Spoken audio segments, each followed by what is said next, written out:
ये व्यर्थ के बकवाद करने वाले लोगों से मत मिलो, व्यर्थ के बकवाद करने वाले लोगों की तरफ मत देखो, ये क्या कह रहे हैं, क्या बोल रहे हैं।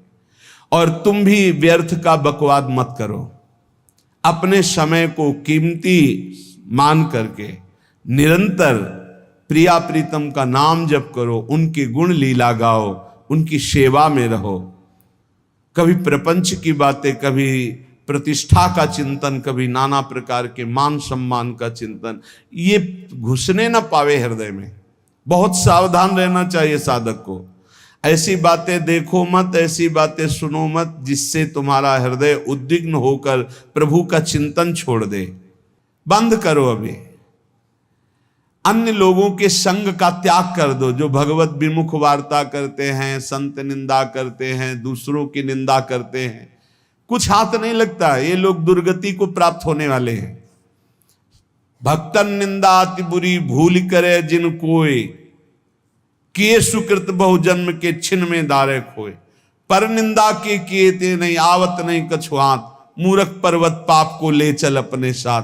तो अलम कश्यापि संगत्या, ऐसा संग मत करो जिनके पास बैठने से भक्त निंदा, जन निंदा, भगवत निंदा हो। ऐसे से दूर रहो। अलम बंद कर दो ऐसे लोगों का संग। रात दिन हम श्यामा श्याम का नाम जप करेंगे, श्यामा श्याम के लीला गुण गाएंगे, श्यामा श्याम के ही धाम का शोभा का चिंतन करेंगे। जब तुम अपना जीवन श्यामा श्याम के चरणों में न्यौछावर कर दोगे तो पूरा भार श्यामा श्याम ले लेंगे और तुम्हारे हृदय में मस्ती आ जाएगी।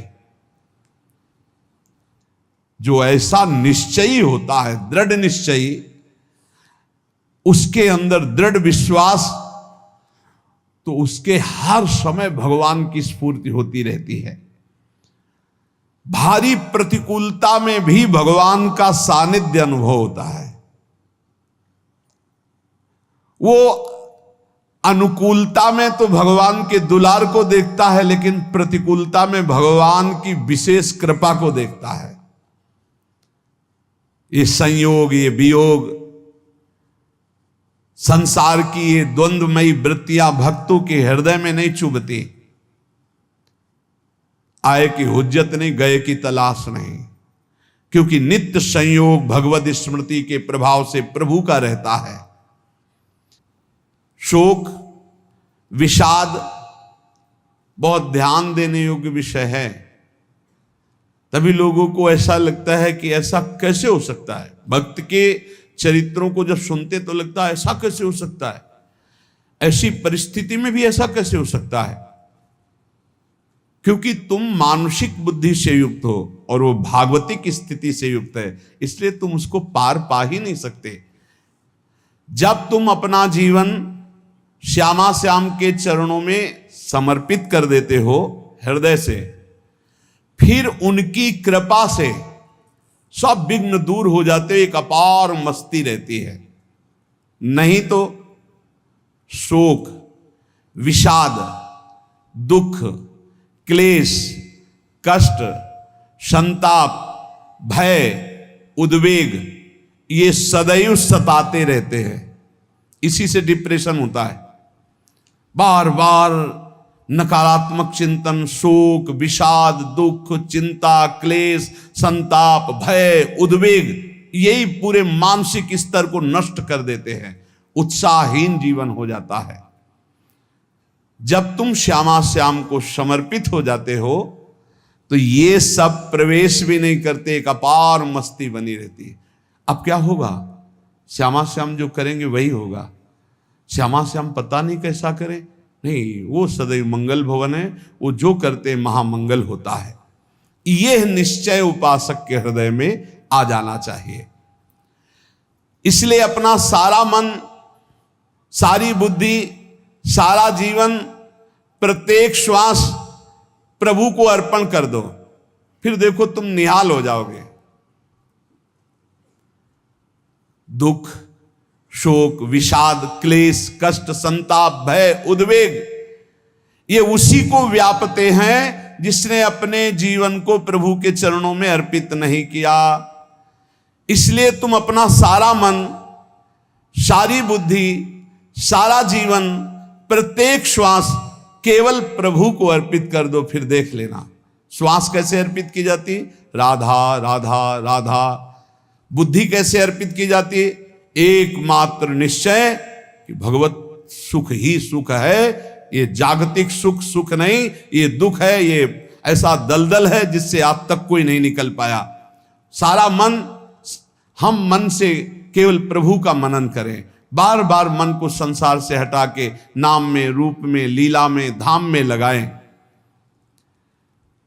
बहुत प्रसन्नता हो जाती है उस उपासक के हृदय में जो अपना मन बुद्धि प्रभु के चरणों में अर्पित कर देता है। भगवान ने तो इसको बहुत उत्तम स्थिति बताया है कि मेरे से कभी वो अलग हो ही नहीं सकता यदि मन बुद्धि अर्पित कर दिया। मय्येव मन आधत्स्व मयि बुद्धिम निवेशय, तो निवश्य मय्येव अत ऊर्ध्वं न संशया, बिल्कुल संशय नहीं, वो मेरे में ही निवास करेगा जिसने मन और बुद्धि अपनी मेरे में अर्पित कर दी। बहुत प्रसन्नता रहेगी उस उपासक के जीवन में जो अपने आप को मन बुद्धि सहित प्रभु के चरणों में समर्पित कर दिया है। भगवान का आश्रय लेने वाले की पहचान है हर परिस्थिति में प्रसन्न रहना। देखो आप भगवद आश्रित हो कि नहीं, देखो अनुकूल परिस्थिति में तो सब प्रसन्न रहना, लेकिन प्रतिकूल परिस्थिति में प्रसन्न रहना ये भगवान के भक्तों का लक्षण है। हर परिस्थिति में प्रसन्न रहना ये भगवान के भक्तों का लक्षण है। आनंदगन भगवान का आश्रय मिलते ही आनंद छा जाता है हृदय में। उनके पास आनंद का अभाव होता ही नहीं है। जैसे सूर्य का प्रकाश उदय होते ही सूर्य का प्रकाश संपूर्ण अंधकार को नष्ट कर देता है, ऐसे ही भगवान का संपूर्ण आश्रय लेते ही सब दुख चिंता शोक नष्ट हो जाते, आनंद ही आनंद। तुम भगवान के मंगलमय रूप को नहीं जानते हो, पर उनके मंगलमय भाव को, विधान को मानना शुरू कर दो। जो भी होता है मंगलमय होता है। हमने जीवन में देखा है, अगर इधर कोई बहुत बड़ा सुख दिया तो देर नहीं लगेगी, 24 घंटे नहीं व्यतीत होंगे और ऐसे दुख दे देंगे, जिससे दोनों का समान भाव रख करके ना दुख में तुम भूलो प्रभु को, ना सुख में फूलो, सीधे भगवत मार्ग में चल। पूरे जीवन की बात देखा है, भगवान के मंगल विधान में सदा सर्वदा सुख ही सुख है, इस बात को मान के प्रसन्न हो जाओ।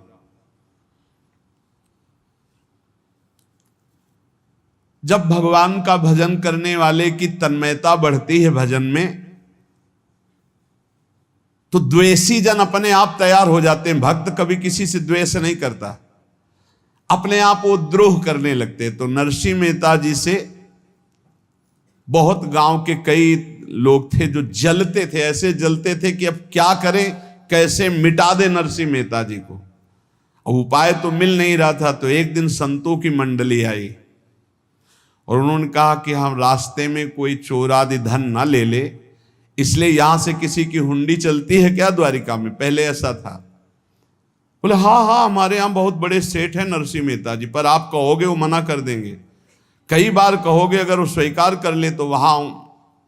और उनका लक्ष्य था कि नरसिंह मेहता जी की तो खाने की भी सुविधा नहीं थी, हुंडी कहाँ की बात आई।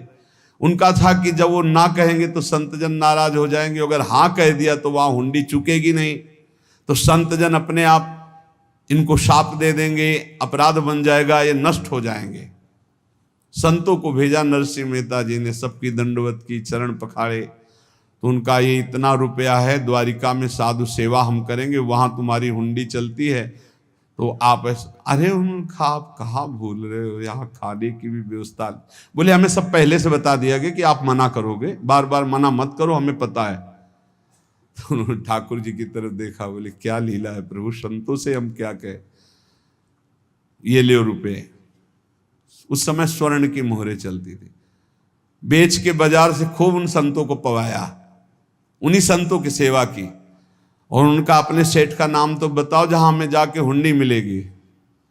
सेठ, सावल शाह सेठ।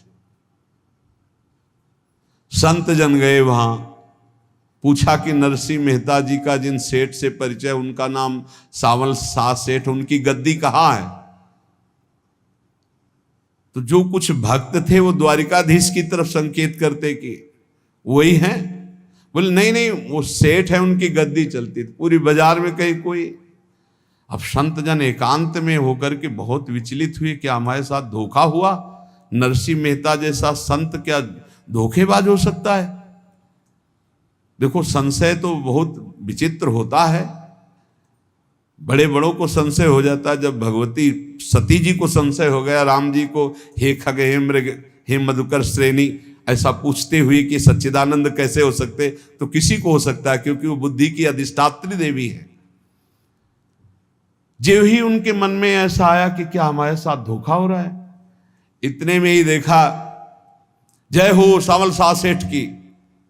वो कहा सावल शाह सेठ? तो देखा बढ़िया मुनीम जी उनके साथ, और सेठ बस्ता लिए हुए मुनीम जी, सरकार इधर से चलो। तो उनका सावल शाह सेठ आपका नाम है? संतों ने कहा। बोले हाँ। बोले नरसिंह जी? हाँ। बोले आपकी हुंडी आ गई है। हुंडी एक कागज में लिखा कि ये हमारे सेठ जी को दे देना। वैसे लोग मुझे माखन चोर कहते, कोई कुछ कहता, लेकिन आपने सेठ बना दिया। जब आपने सेठ बना ही दिया तो आप कभी परवाह मत करना तुम। और ये सेवक आपकी सेवा में सदैव तत्पर है। भगवान ने ऐसा लिखा। जो भगवद आश्रित है, एक बार ये चलता रहता है, जो संत जन होते हैं उनके विरोधी अपने आप बन जाते हैं, किसी से कोई मतलब नहीं, अपने आप विरोधी बन जाते हैं। कबीरदास जी का पूरी काशी में यश था। भजन करने वाले महापुरुषों का यश बढ़ता है जब, तो जो भजनहीन होते हैं उनके हृदय में जलन पैदा हो जाती है, और वो उनको विविध प्रकार से फंसाना चाहते हैं, उनको कष्ट देना चाहते हैं। तो कबीरदास जी के यश को धूमिल करने के लिए कुछ ब्राह्मणों ने एक रचना रची। मुड़ मुड़ा के कबीरदास जी के शिष्य बन करके पूरी काशी के सब आश्रमों में निमंत्रण दे आए। कल भंडारा है, संत सेवा है, सबने स्वीकार किया। कबीरदास जी अपनी दिनचर्या करके निकले तो संत मंडली आने लगी। बोले कै बजे सेवा है? साधु सेवा। बोले कौन सी साधु सेवा? बोले कल आपके शिष्यजन निमंत्रण दे के आए, पूरी काशी के सब संत आ रहे हैं। कबीरदास जी ने कहा यहाँ तो एक की भी व्यवस्था नहीं, पूरी काशी के संत आ रहे। अच्छा, समझ में आ रहा है, लीला बिहारी तुम लीला करना चाहते हो। गए अपना निकल गए गंगा किनारे, एक झाऊ के नीचे बैठकर अपना भजन ध्यान में मगन है। 11-12 बजे तो उन्होंने देखा संतों की मंडली, अब काशी तो बहुत। कबीरदास जी ने देखा कि आश्रम की, तो बोले पता नहीं क्या होगा, चलो चलते हैं। तो ऐसे गमछा वस्त्र करके ऐसे डालकर मुंह ढक करके, वहां बड़ी बड़ी पंगत लगी थी। कबीरदास जी सबको पाओ जी पाओ। कबीरदास जी के रूप में स्वयं भगवान पाओ जी पाओ। कबीरदास जी ने कहा अच्छा, जब स्वामी परस रहे तो हम भी बैठ के पा ले। तो जब उसी पंगत में बैठ गए अपना कपड़ा ढक करके, और जब मोहरे की दक्षिणा दे रहे थे सब लोग कि वाह कबीरदास जी ने आज तो साधु से। सबको जब कबीरदास जी के सामने आए तो ऐसे मुंह ढके, बोले देखो जो मेरा होता है उसे मुंह छुपाना नहीं पड़ता, मुंह ढकला नहीं पड़ता। लो दक्षिणा, तुम भी दक्षिणा लो। कबीरदास जी को कबीरदास जी दक्षिणा दे रहे, और वो कबीरदास जी है भगवान, और ये पाले वाले कबीरदास जी है भगवान के जन। कभी भगवान अपने, अरे जमाने जोर लगा ले, कितना जोर लगाएगा, भक्त और भगवान का झंडा कभी न झुकने पाएगा। बिल्कुल चिंता, शोक, भय, उद्वेग रहित जीवन भगवद आश्रित। तुम भगवान के मंगल विधान में सदा सर्वदा प्रसन्न रहो। अब ये विचार कर लो कि भगवान जो करेंगे तुम्हारा मंगल करेंगे। अब थोड़ा ऐसा बीच में लगता है कि अमंगल हो रहा है क्या, लेकिन पक्का समझो बहुत बड़ा मंगल उनका विधान होता है। बहुत ही उत्तम मंगल होता है भगवान के शरणागत का। भगवान हमारे विचारों वाले नहीं हैं, हमारे विचार प्राकृतिक है, भगवान के विचार चिदानंदमय हैं। वो अपने विचार से हमारा मंगल करते हो, हम अपने विचार से मंगल चाहते हैं। भगवान के विचार से मंगल ही हमारा होगा, इसलिए कभी हमको चिंता शोक भय नहीं करना चाहिए। भगवान की ओर से कभी तुम्हारे लिए ऐसा विधान नहीं होगा कि तुम दुखी हो जाओ, बस तुम्हारी सोच हो सकती है, उसका परिणाम बहुत मंगल होगा। जगत की ओर से निराश हो जाओ, किसी से आशा मत रखो, फिर आप देखो आपका जीवन कैसा आनंदमय व्यतीत होता है। ये जो जगत की आशा है यही दुख प्रदान करती, सच्ची जगत की आशा ही दुख प्रदान करती है। अगर जगत से कोई संबंध न रखा जाए और भगवत भाव में रहकर तो बहुत अच्छा जीवन चलेगा। अपने कर्तव्य का पालन करो, परिवार को भगवत स्वरूप मानकर पोषण करो, किसी से कोई संबंध मत रखो, कोई आशा मत रखो, यही अध्यात्म सिखाता है। अपने आप भगवत स्वरूप, सबका व्यवहार मंगलमय और आपका जीवन मंगलमय। अपने घर में ऐसे रहो जैसे किसी अतिथि के घर में रह जाता है, चलना है यहां से जाना है। कौन रहता है अपने घर में अतिथि की भांति?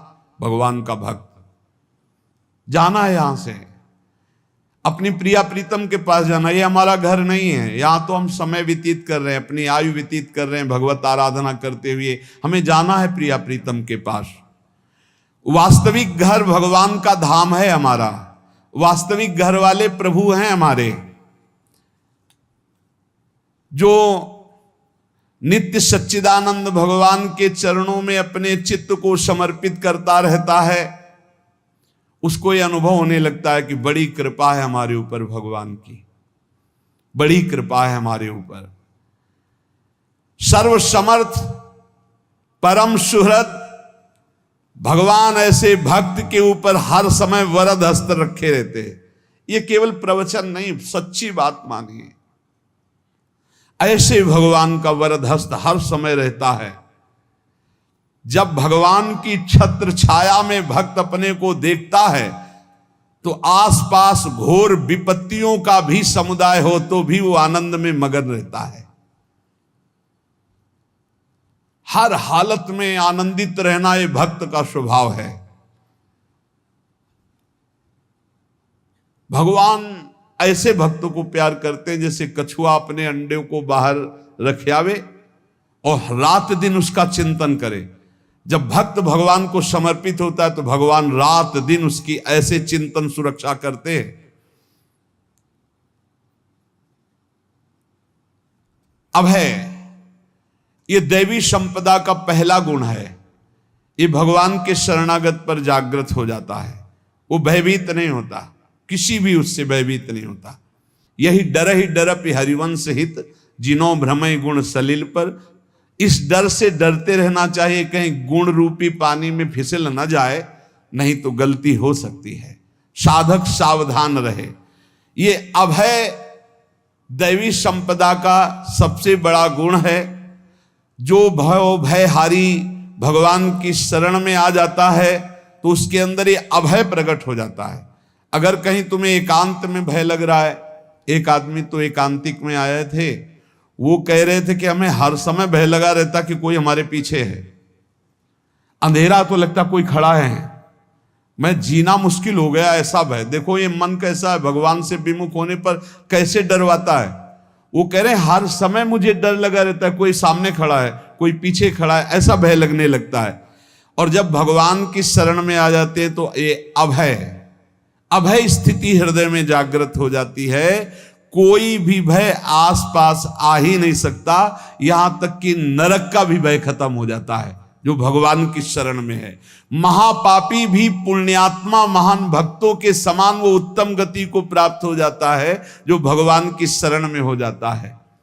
पर ये जो भोगों का आश्रय लिए हुए हैं, मनमानी आचरण कर रहे हैं, ये कभी उस अभय को जान ही नहीं सकते कोई अभय पद है क्या।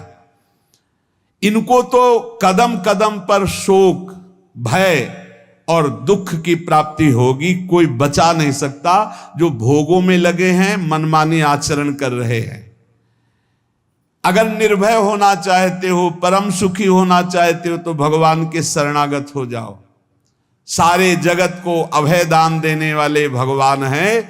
भगवान का एक प्रण है, मम पन शरणागत भयहारी। जो मेरी शरण में आ गया उसके भय का मैं नाश कर देता हूं।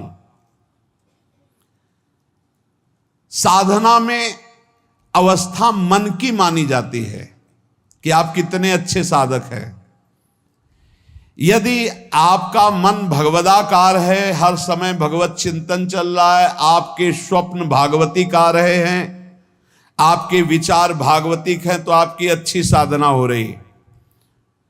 और यदि आपके स्वप्न गंदे आ रहे हैं, क्योंकि स्वप्न में मन का ही सारा खेल होता है, और आपकी चिंतन वृत्ति वासनात्मक चल रही, तो अभी साधना का प्रभाव मन पे नहीं पड़ा है।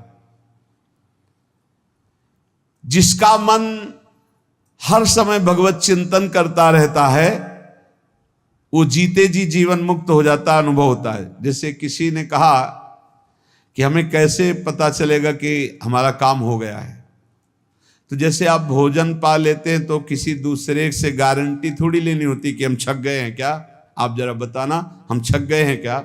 नहीं, अपने हृदय में आ जाता है कि अब मैं तृप्त हो गया।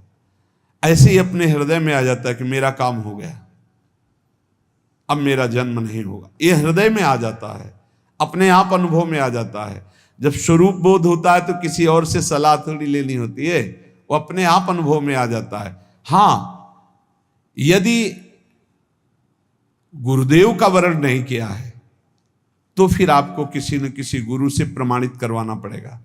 और अगर गुरुदेव का वर्ण किया है तो वही मंत्र, वही नाम, वही गुरु शरणागति आपको अंदर से पुष्ट कर देगी कि आपका काम हो गया है।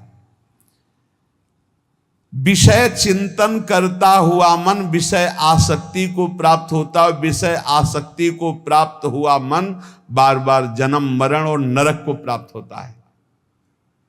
बस ये विषय चिंतन हटाना ही प्रमुख कर्तव्य साधना का है। बार बार मन को विषयों से हटा करके प्रभु के नाम में लगाओ, प्रभु के रूप में लगाओ, प्रभु की लीला में लगाओ। जहां भगवान प्रकट होते हैं वहां परमानंद की बाढ़ आती है। पर ये ध्यान रखें, गुलाब का फूल कांटों में खिलता है, उसकी सुगंध लेनी, फूल लेना है तो कांटों से बचाकर। ऐसे ही जब आप भगवत चिंतन के लिए चलेंगे तो आपका चिंतन चुराने के लिए माया विविध नाटक करेगी, कांटे फैलाएगी।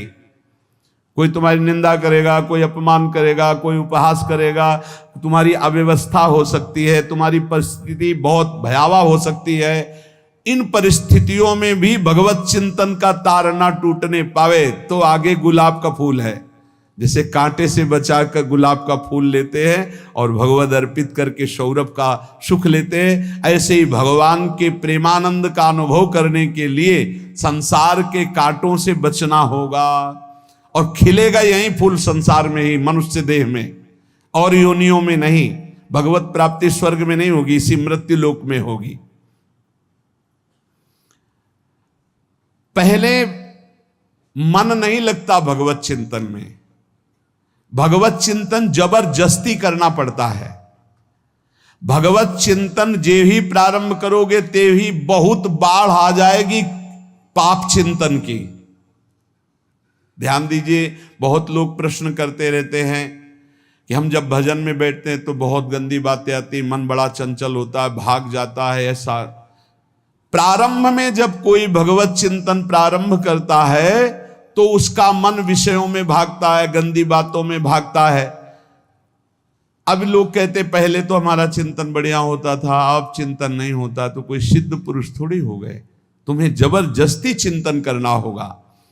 जगत के प्राणी में जहां मन जाए तो इसमें भी भगवान, पदार्थ में मन जाए तो उसमें भी भगवान, जहां जहां मन जाए वहां वहां भगवान देखो, या मन को हटाकर नाम मंत्र में लगाओ। ऐसे भगवत स्मृति जागृत की जाती है, बार बार प्रयास करना होता है।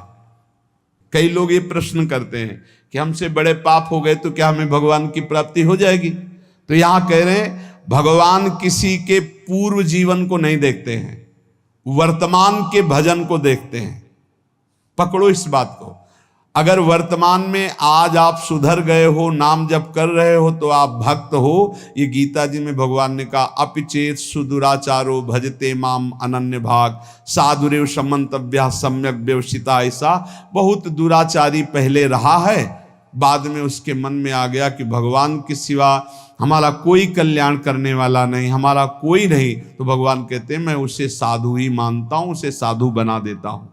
भगवान किसी के पूर्व जीवन को नहीं देखते। बहुत बढ़िया बात है। कल तक हम क्या करते रहे भगवान नहीं देखते, आज क्या कर रहे हो ये देखते हैं। यदि आज आप भजन में लग गए हो, अच्छे आचरण कर रहे हो, तो आपको भगवत प्राप्ति हो जाएगी। भगवान ये नहीं देखते कि पूर्व में पुण्यात्मा रहा है कि पापात्मा रहा है। भगवान वर्तमान में देखते कि मेरा भजन कर रहा है, बस इसी से कल्याण कर देते हैं। पकड़ो इस बात को, तो कभी प्रश्न नहीं उठेगा कि क्या हमको भी भगवत प्राप्ति हो सकती है क्या। हमारा मन यदि श्री भगवान को चाहने लगे तो श्री भगवान हमारे मन में ही आकर बस जाएंगे।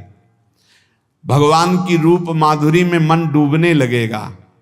यथार्थ सत्य, जो भगवान से थोड़ा भी प्यार करने लगे हैं, उनके हृदय में भगवान की उनकी भावना के अनुसार झलक आने लगी है। हृदय में प्रभु के आते ही अनंत जन्मों के संस्कारों का नाश हो जाता है। इसलिए तुम अपने पहले वाले घृणित जीवन को याद भी मत करो और उसको सोचकर जरा निराश भी मत हो।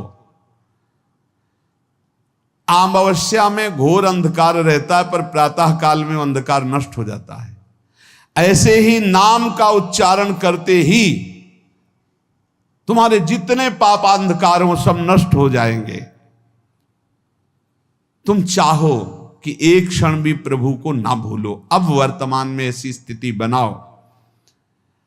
जो प्रभु को नहीं भूलने की चाह करता है कि मुझे ऐसी स्थिति प्राप्त हो कि मैं कभी प्रभु को ना भूलूं, तो सच्ची मानो और कोई बात भगवान सुने ना सुने, ये बात जल्दी सुन लेते हैं। भजन की मांग करो तो बहुत जल्दी भगवान पूर्ण करते हो। भजन जिसका चलने लगा तो फिर लोक लोकांतर के सारी रिद्धियां सिद्धियां सुख वैभव तो उसके चरणों में लौटते हैं।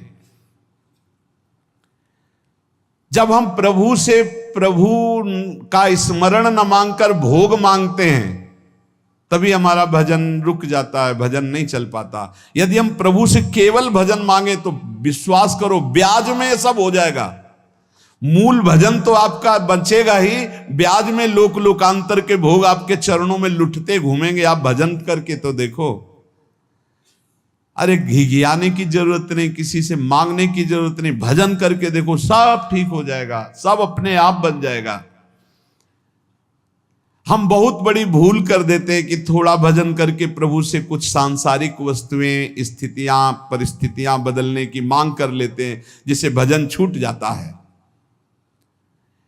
प्रभु की स्मृति इतनी महान है कि जिन्होंने बैर भाव से प्रभु का स्मरण किया उनको भगवान की प्राप्ति हो गई। जैसे कंस आदि भगवान से बैर ही तो रखते थे, लेकिन भगवान की स्मृति रहती थी। स्मृति ने उनको भगवत प्राप्ति करा दी। स्मृति में महान सुख है, पर वो जब भक्ति रस से युक्त स्मृति होती तब माधुर्य रस, प्रेम रस का अनुभव होता है। कल्याण तो वैर भाव से स्मरण करने वालों को भी प्राप्त हो गया। यदि आप भक्त हो और ये चाहते हो कि आपकी भागवती की स्थिति बहुत जोर की हो, तो हम आपसे प्रार्थना करते हैं कि रोज प्रभु से एक ही बात मांगिए, मुझे अखंड स्मृति दीजिए। अर्जुन जी को पूरी गीता जी सुनने के बाद यही मिला, नष्टो मोहा स्मृति लब्ध्वा। स्मृति,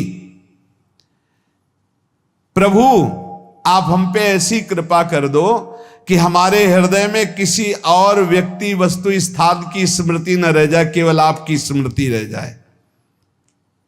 ये चाह भगवान बहुत जल्दी पूर्ण कर देते हैं यदि उपासक हृदय से ये बात मांगे। भगवान की कृपा से ही ऐसा हो सकता है कि अखंड स्मृति ये कर्म फल से नहीं मिलती है। प्रभु के प्रति निर्भर होकर जो दैन्यता पूर्वक प्रभु से मांगता है और हर समय अभ्यास करता रहता है भगवत स्मरण का, उसको ये स्मृति मिलती है। और स्मृति मिल गई तो इससे बड़ी कोई स्थिति नहीं, हर समय भगवान का स्मरण। प्रभु से मन प्रतिपल नया नया स्वाद लेकर के आसक्त होता रहता है, नवम नवम। प्रभु कभी बासी नहीं होते। जैसे किसी व्यक्ति को देखो तो देखते देखते मन हट जाएगा कि देख लिया, बहुत सुंदर है, ठीक है, लेकिन वो एक दिन मन हट जाएगा। और प्रभु की सुंदरता नवम नवम है, प्रभु के नाम का स्वाद नवम नवम है, प्रभु की लीला का स्वाद नवम नवम है, प्रभु के धाम की शोभा नवम नवम है। जैसे आचार्य महाप्रभु हरिवंश चंद्र जी कहते, नयो नेह नवरंग नयो रस नवल श्याम वृषभानु किशोरी, नव पीतांबर नवल चूनरी, नई नई बूंदन भींजत गोरी, नव वृंदावन हरित मनोहर, नव चातक बोलत मोर मोरी, नव मुरली जो मल्हार नई गति, सब कुछ नया। तो नवम नवम प्रभु प्रतिपल नवम नवम प्रभु का रूप, प्रियाजू का नवम नवम, अबहीं और अबहीं और अबहीं और है।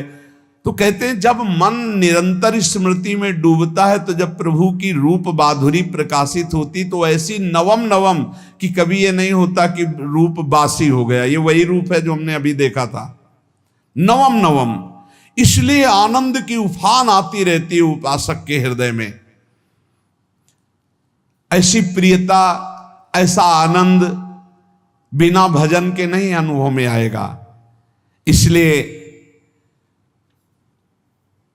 तुम विश्वास करो, तुम्हें बहुत सुंदर सुख मिलने वाला है, आगे अपार सुख मिलने वाला है। ये थोड़ा दुख का समय काट लो, जब तक जीवन है ये दुख सुख की लहर आती रहेगी, आप इसको सह जाओ, आगे बहुत आनंद है, विश्वास मान लीजिए, बहुत आनंद है। जो ये विश्वास कर लेता है वो प्रभु के मार्ग में चलकर प्रभु को प्राप्त कर लेता है। नहीं तो इतने रोड़े हैं कि आप ऊब जाओगे, बहुत रोड़े हैं।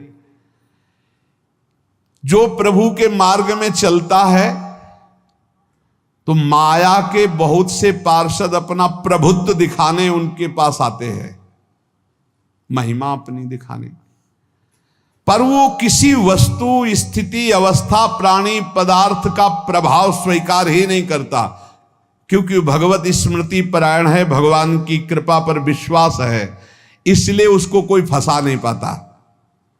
वो नित्य निरंतर प्रभु से घुला मिला रहने के कारण उसकी मस्ती में कोई फर्क नहीं पड़ता। माया का प्रभुत्व रखने वाले उसे फंसाने की चेष्टा करते हैं, पर उस पर किसी का असर नहीं होता। वो कहीं लिप्त नहीं होता, वो कहीं दुखी सुखी नहीं होता, वो हर समय प्रसन्न रहता है। तुम देखो, हर समय प्रसन्न रहते हो? यदि नहीं तो तुम किसी व्यक्ति वस्तु का आश्रय लिए हुए, प्रभु का नहीं। अगर हां तो हर समय प्रभु का स्मरण चलना चाहिए, हर समय प्रभु के आश्रित हो, फिर देखना ये आनंद, ये प्रसन्नता क्या रूप रखती है। बड़े बड़े मस्त संतों को देखा, मस्त ऐसे उन्माद में मस्त है, उस सुख के लिए ललचाओ। कब तक जन्मते मरते रहोगे, कब तक बार बार दुख भोगते रहोगे, कब बड़ा प्रपंच है ये। भगवान का स्मरण परम पुण्यात्मा पुरुष का हृदय माना जाता है, बहुत पवित्र हृदय, बड़ा पुण्यात्मा हृदय जिसमें भगवान का स्मरण। भगवान का विस्मरण पापात्मा पुरुष, भयानक विपत्ति दुर्भाग्य आते हो। सुदृढ़ निश्चय करो, अब हम भगवान के स्मरण में अपना समय व्यतीत करेंगे। मेहनत करो, कार्य करने के लिए कोई मना नहीं, आप नौकरी करो, किसानी करो, व्यापार करो, पर अंदर अंदर भगवत स्मृति, भगवत स्मृति ही सबसे बड़ी स्थिति है। अब चाहे हम जीवित रहें, चाहे हमारे मरण जैसी विपत्ति आ जाए, चाहे सब हमसे हट जाए, चाहे सब हमको नमन करें, अब हम दृढ़ निश्चय करके केवल भगवान के स्मरण करते हुए इस संसार के बीच समय व्यतीत करेंगे। अब हम चूकने वाले नहीं। ये नियम लीजिए, चाहे जीवन रहे या ना रहे, चाहे मरण जैसा कष्ट आ जाए, चाहे सब वियोग हो जाए, सब चले जाए, चाहे सब संयोग हो जाए, सब नमन करें, अब हम प्रभु का स्मरण नहीं छोड़ेंगे।